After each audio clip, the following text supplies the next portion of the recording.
How's it going, guys? Cameron and Todd back for another Webinar Wednesday. We greatly apologize for our last week's snafu. We had a little bit of a, what would you call that? Scheduling conflict, yes. I got hung up at the racetrack doing some testing on some new stuff that potentially will be coming out for Racepak. So that's always ever important for you guys. And you know, Todd, I think you were gone, weren't you? No, I was here, ready, waiting, and no one even texted me. I had to go on Facebook and see it myself.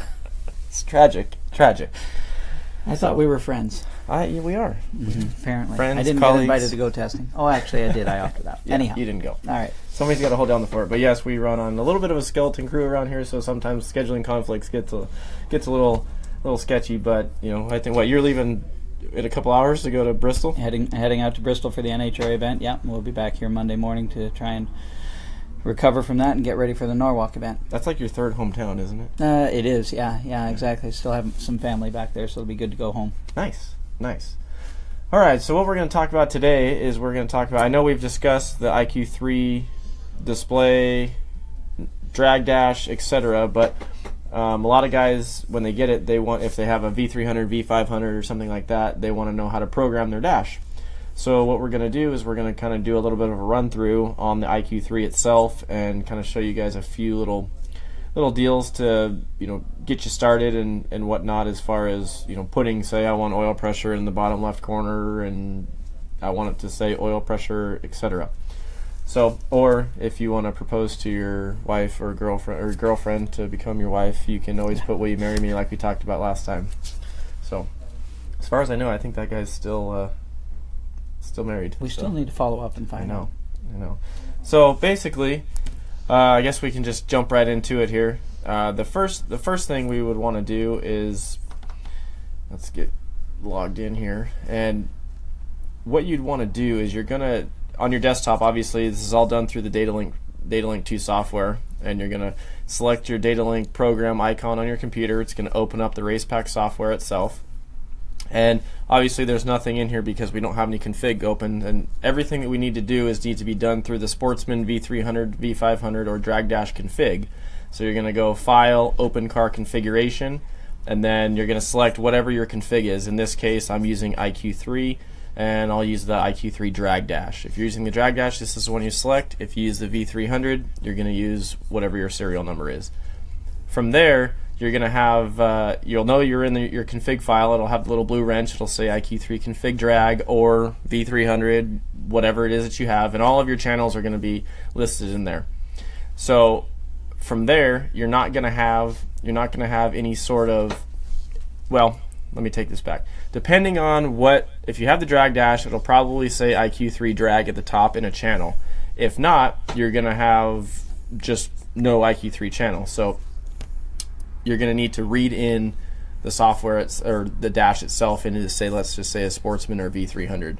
Doing that, you just, you know, I know we talked about it a bunch before, do the edit in the upper left corner, read VNet with the serial cable hooked to your data logger and everything hooked up. It's going to automatically do an auto sync. It's going to go through, send all the information and state, you know, oh, what do I see? Oh, hey, I see an IQ3 display now, so it's going to populate that channel within your software.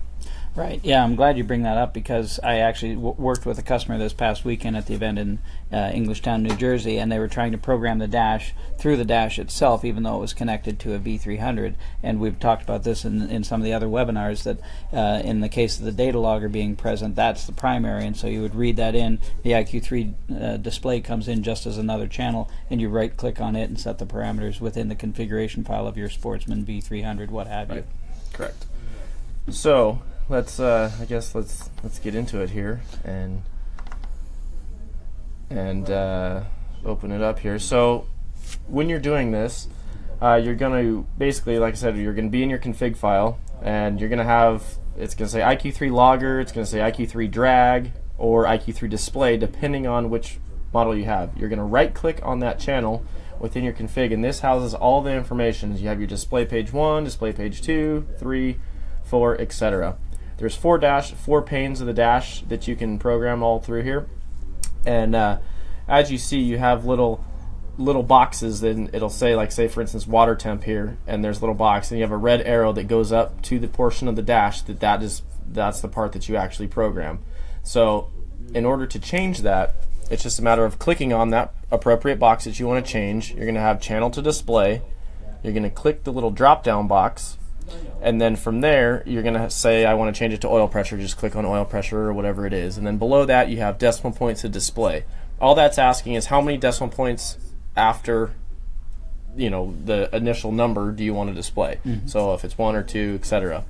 Below that you have your averaging filter, which how many times this thing samples so fast on the setup. So how many times do you want it to sample? Do you want it to sample at 5 or 10? It's averaging it out. So usually we put it at 10 for anything like that. So and then from there it's just a matter of clicking OK. The channel tag text. Yes, I'm sorry. It to oil P. Sorry, it might have played a little faster there, but the channel tag text is it's just a matter of, you can type in whatever you want, the will you marry me thing or whatever.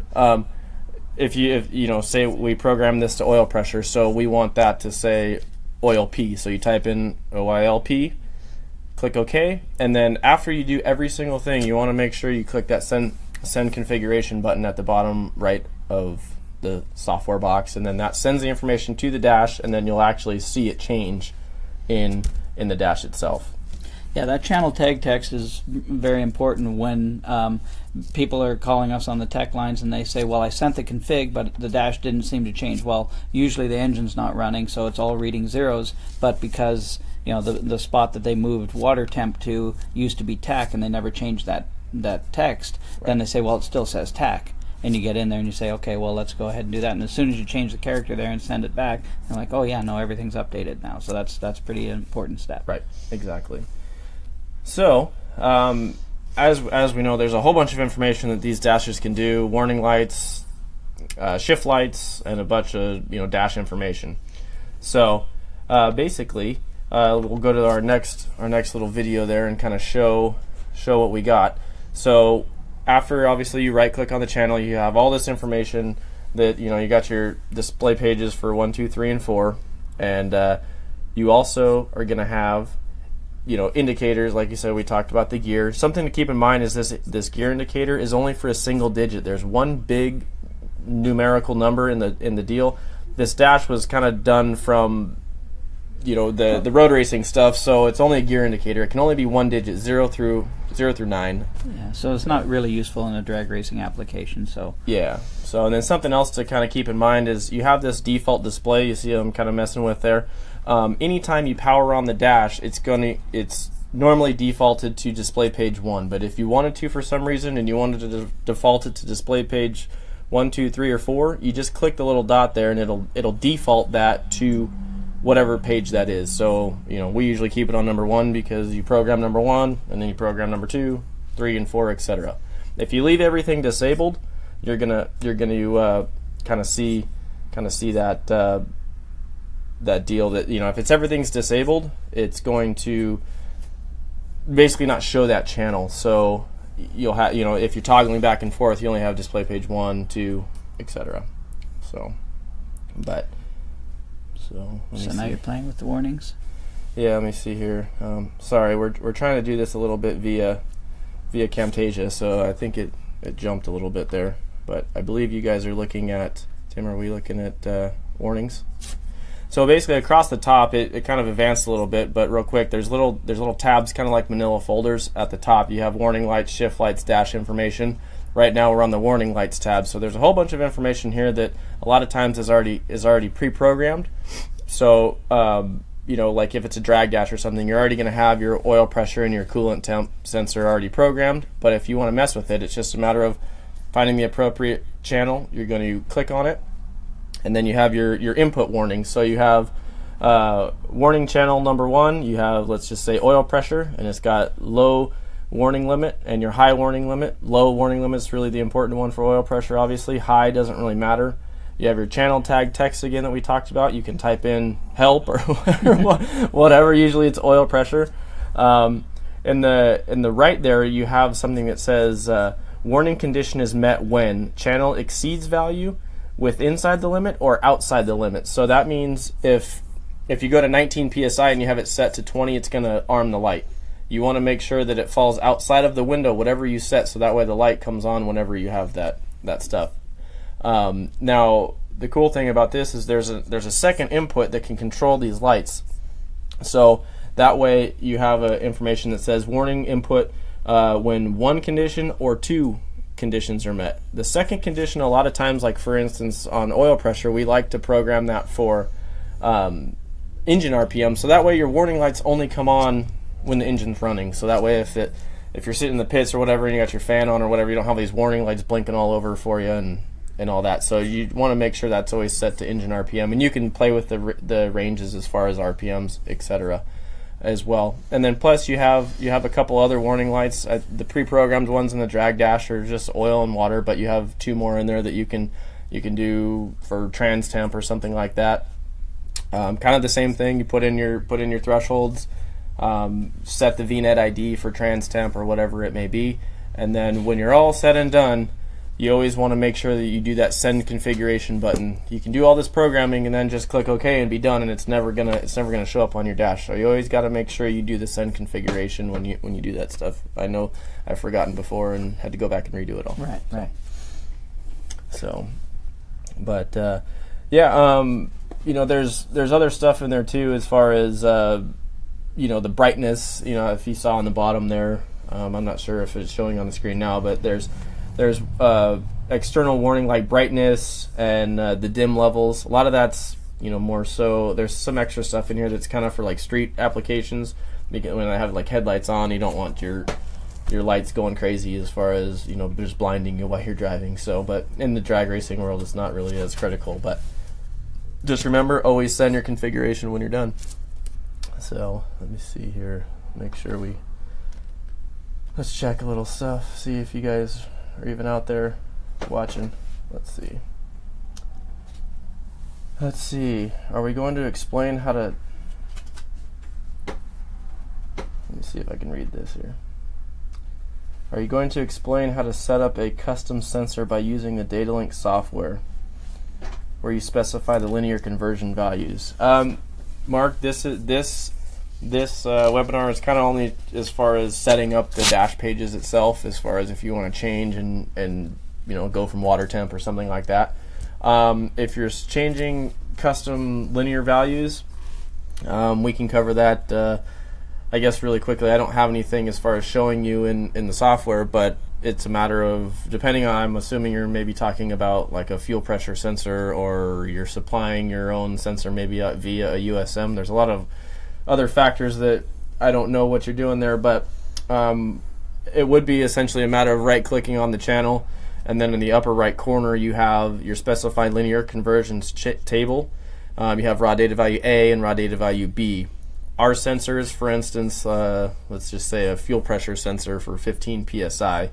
Raw data value A would be 0.5 volts equals 0 on the sensor, and raw data value B, 4.5 volts equals either 15 or 75 or 150, depending on whatever one we have. Right, and basically those linear outputs are just that. So we assume it to be a linear reading across that, and in the case that in the example Cameron used, we're using 4 volts, the difference between a half volt, which is our 0, and 4.5 volts, which is the max output, to define the whole range. Things like linear travel sensors, like we use for shock travels and things like that, those go from a 0 to a 5 volt output. So the 0 value, so in that instance, raw data value A, 0 volts represents 0 inches of travel, and in the case of an 8-inch travel sensor for rear shock travel, 5 volts would be 8 inches. So that's really, when you're looking at the linear conversions on some of our outputs, that's what we're doing, is equating an incoming voltage or an analog signal expressed in volts out to an actual value that we express within the Datalink software. Right, and then you have, Mark, you're talking about hooking up an external warning light. Yes, in the back of the connector, there's a pin that you can wire in, like a LED style pencil shift light or anything like that, and it can be controlled depending on if you're doing it off of a VNet module or the dash, but you can do it off the dash. Right. There's a setting within the IQ3 parameters there to either enable or disable external warning lights. So you just simply go ahead and make sure that that box is checked, and then run the wire output to the shifter warning light. Yeah. So, yeah, Chad, I unfortunately you had to send back a brand new unit. Unfortunately, things happen from time to time. We apologize. We do everything we can to get it fixed up. I believe we got that fixed up in a timely manner for you. I know we did the best we could for you, and I believe we did our best to get it back to you so you could race that next race. So it was only here for a couple days, so we apologize. If you'd like a T-shirt, we'd be more than happy to send you one. But by the looks of your Facebook, looks like you still love Racepak, so we appreciate it. That's one of the things too. Is sometimes when you're working on these things, the configuration gets set back to a default. Which one of the things to mention is when you get the display dash and you purchased it separately and adding it to an existing system, it comes basically unprogrammed. So you'll have to take these steps that Cameron's talking about reading it in as a device and adding those channels, because the default configuration likely won't work for most applications. It's a basic get yourself started so you can familiarize yourself with the programming of it, but you actually have to go ahead and complete the steps that he's doing.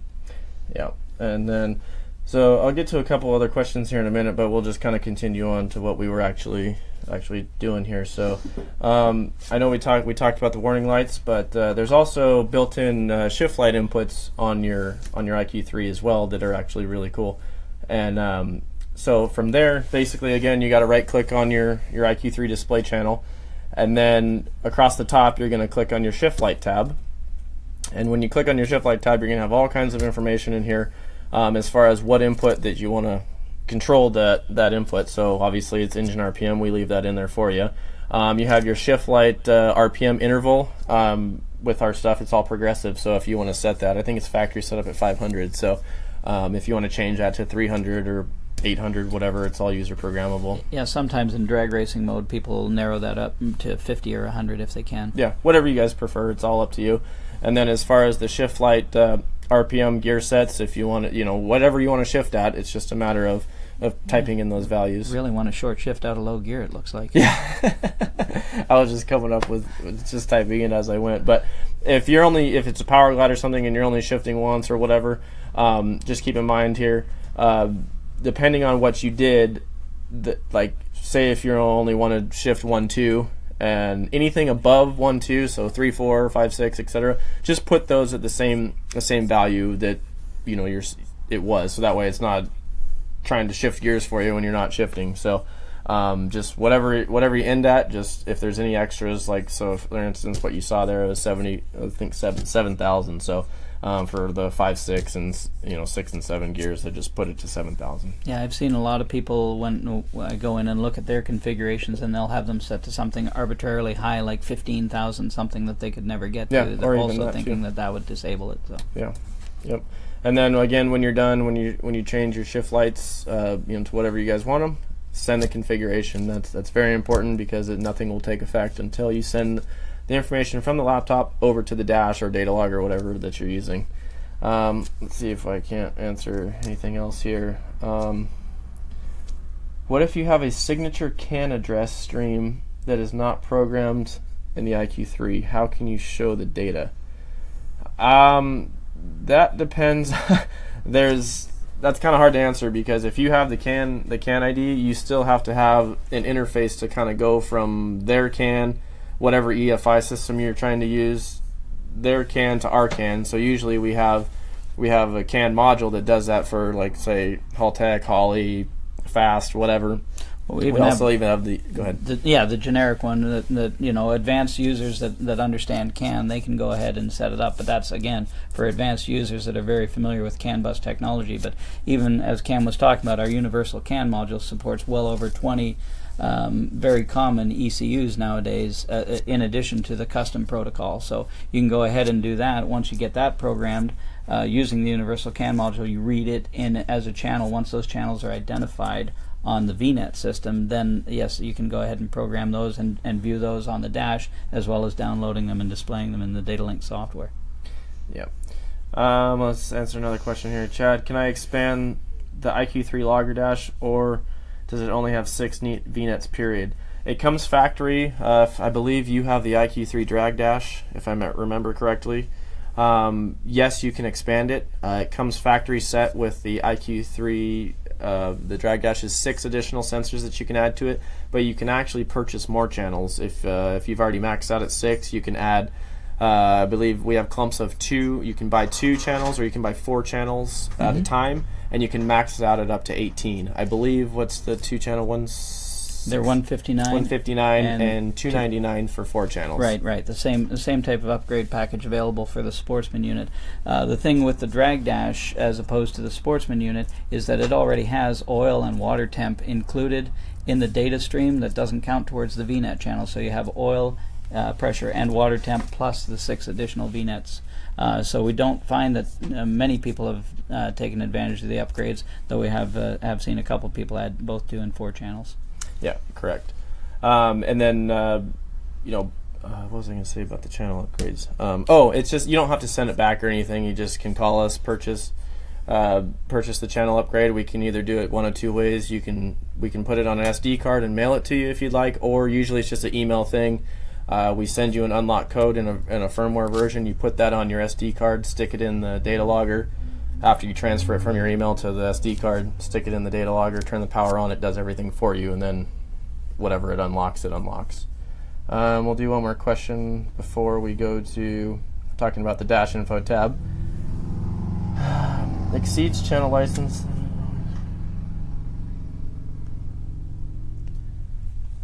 Let me see here. Exceeds channel licenses limit. Always comes up when running the config. I hit enter and it goes away. What can I do to resolve this? I think we're just what we had talked about up against the expansion. So if somebody's got additional VNet channels, it sounds like the error that comes up when it says that more than the 6 defined VNets are already on the system. Right. So let's see if we can't talk a little bit about the dash info tab, the final tab that you get when you're looking at all the stuff from the IQ3 display only dash. So when you click on that, then obviously you right click, you have all the tabs across the top. Just to the right of your shift light channel, you're going to have the dash information tab. Now a lot of this is going to be a little bit different depending on which one you have, if it's a display only, drag dash, etc. But it's going to have a lot of information. You have custom programming options, you have your all defined channels, and currently selected real-time channels. What this is if you're running telemetry and you're running your serial cable hooked up to your data logger, you can actually go through and tell it what you want to monitor in your telemetry window. And you can move them back and forth with the arrows in between. You can do all, delete them all. You can do all, putting them back over into the box. That's only for viewing when you have a serial hooked up to an IQ3 drag dash or your V300 Sportsman, etc. This is how you control all this. In a V300 or a Sportsman, this is located under a different one, but in the drag dash, it's located in the dash info tab. Just below that, you have the custom programming options. There's a lot of information in here. You have your system ID number, which kind of tells you, what you have, etc. You have your VNet update code, and that's where, when you add additional sensors, or as far as additional channels, you're going to have an upgrade code in there. When it takes effect, it'll actually show the number there. And then below that, you have how many VNets you can record on the system.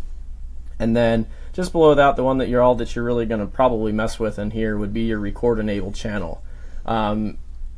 Changing how you record, most of them are set up off of a button, but if you want to change the record enabled channel to, say, let's program it off of a certain engine RPM, this is where you would do that. You'd click on it, highlight it in blue, and just to the right there you have that input to where it says, it's probably going to say record button, but you just click the drop down box and you're going to change it to, for instance, engine RPM. And then just below that you have your deal where it says start recording when channel exceeds value. What this means is, like in my Supercom car, I have my data logger to record off of a certain engine RPM, which I have it set at 6400, which is my burnout rev limiter. I have it set to that because I drive my car back and forth to the lanes. If you put something in there, a value that's too high, or too low, you're gonna, every time you start and stop the car, you're gonna have a recording. So kind of keep that in mind. Put it something high enough if you drive your car back and forth to lanes. If you don't, it doesn't really matter. And then below that, some other, I guess, important stuff that you might want to mess with would be just like the shift light intervals, as far as how you want to start to, if you want it to go 300, 500, etc. Right, and also how long you want it to wait before it resets. Yes. and things of that nature. So there's a lot of actual programming options available, depending again on which style IQ3 you have, be it the display, the drag, or the logger dash. Mm-hmm. Exactly.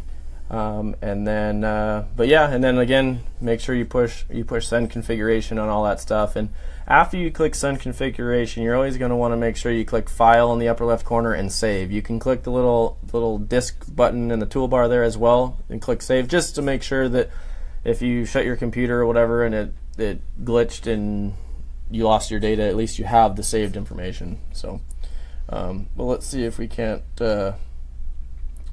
answer anything else here. Can you explain how you can start logging? However, it would be nice to have a manual start record for the dash. I have sent to 20 to start recording time and tack. So that's the logger dash with the GPS in it. So yeah, this is a little different dash. Sounds like you're using the data logger version for a road race circle track car. That's a little different, but it looks like you're talking about the start and stop. You should have a button wired in that you can set your start finish via the button, I'm assuming. Yeah, it has that capability, so you can also program other event modules in too if you wanted to, and have it, whatever that VNet ID would be assigned to that button, you could go ahead and toggle that as a record button. Right. Let's see. How will the EFI HON data go directly into the S3000 with the IQ3 non-logger? With the non-logger, if you have the display version like we're talking about here, it would be a matter of purchasing the VNet module for that EFI system. You would plug it into the back of the dash under the VNet port, and then from there you would read in your channels just like you would any additional stuff. It's going to populate all of the HON data channels. And then from there, once those are programmed into the system, it would be a matter of right-clicking, like we talked about today, right-clicking on the dash display, setting it up, I want boost or whatever it is in the bottom left corner, etc. But once you have to read in the EFI system, the module, the VNet module, if you have the EFI CAN module, or if you have the specific HON data one, you would have to have that first, though. And things to keep in mind too then when you're programming, let's say your engine RPM display, the tach RPM or the swept graph across the top to indicate RPM, you no longer use the VNet ID which says engine RPM X200. You'll actually have, using an ECU like the HON data or anything like that that's transmitting from the ECU, you'll have a channel that says EFI engine RPM. So it's important to program that. Right. If you just use our traditional engine RPM input, that expects a traditional tach signal, and the value will read 0 no matter what the ECU is outputting. So any of those EFI channels have that prefix, EFI engine RPM, right. EFI oil pressure, things like that. When you're using an ECU, you'll have to use those channels. Exactly. Let's see, we got another question here. Sorry we're doing so many questions, guys. Today was kind of a little shorter seminar because it's kind of basic to program the dash, so we just wanted to cover the basics. But we mounted a momentary switch on the back of the car. We hold it for 5 seconds to start recording. Can you make that button react any faster? Those buttons are ground triggered, so depending on how good of a ground you have connected, normally it's 2 to 3 seconds, but 5 seconds seems like a long time, so I don't. Honestly, and you can check by doing a real-time telemetry in a lot of cases with your data logger. If you're pressing and holding the button at the back of the car, looking at the screen, just bring up, and we've covered how to do a telemetry session in some of the other webinars, and bring up the channel record button and press and see how quickly the event is recorded on the screen. It should jump, as Cameron says, as soon as it sees the ground pulse. once you ground out the button. So it should jump within a millisecond, or several milliseconds rather. So it should be virtually instantaneous. A lot of people like holding the button for 5 seconds just to really make sure. Kind of like when you're sitting at the crosswalk and don't believe that anyone pressed the button. You got to go that or waiting for an elevator. Everyone insists on pressing the button and holding it way too long. Yeah. Melanie just bought a Pro Mod with all the Racepak stuff. You have the keys, but you need the software. It would just be a matter of going to our website at racepak.com, clicking on downloads at the very top of the website, and the Datalink 2 program is the very first download. It's the very first thing you can click on the page, I believe. Mm-hmm. Not sure what version is on there. Probably 4.8.2 was the last version that we uploaded there, and the very first download available. So as soon as you get to the page, don't look any further. The very first link is the one that you need for the Racepak Datalink software. Mm-hmm. Yep, and then that's all you need, and then you'll just install your licensing keys from there. But other than that, looks like we kind of got everybody answered here. But we're essentially next week we're going to kind of do the same thing. We're going to go through the UDX version of the display-only dash if you're running that with your V500, V300, Sportsman, etc. It's a little bit different as far as the dash pages. Kind of the same but different, I guess you'd say. Well, same procedures, as far as right-clicking on the channels. But yeah, you're right. Instead of doing everything all out of one interface, there's multiple channel buttons that we'll deal with, but all that'll be explained in that webinar. I was going to say episode, but could we call it a webisode? We'll call it a webisode. I like that. All right, we can do that. So, but thank you guys very much for watching, and we will hopefully see you next week. And if you're in Bristol, you'll see him, and if you're in Orange County, they'll see you. Yeah, I have the weekend off for once. All right, guys, have a good one. Take care. Bye.